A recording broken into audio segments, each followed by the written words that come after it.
दोस्तों शाम की गुड नाइट। और शाम के 7:30 हो रहा और हम खाना में लग गए हैं।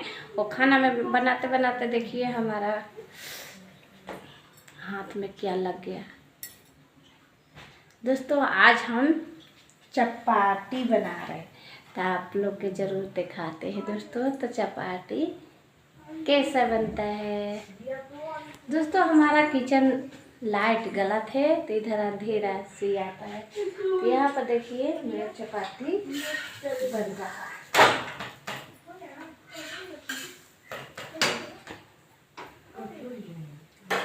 आज सूजी और आटे और आलू प्याज टमाटर सब मिर्ची उर्ची सब डाल के चपाती बना रहे हैं। तो आप लोग के दिखाते हैं अभी बन रहा है यहाँ पर।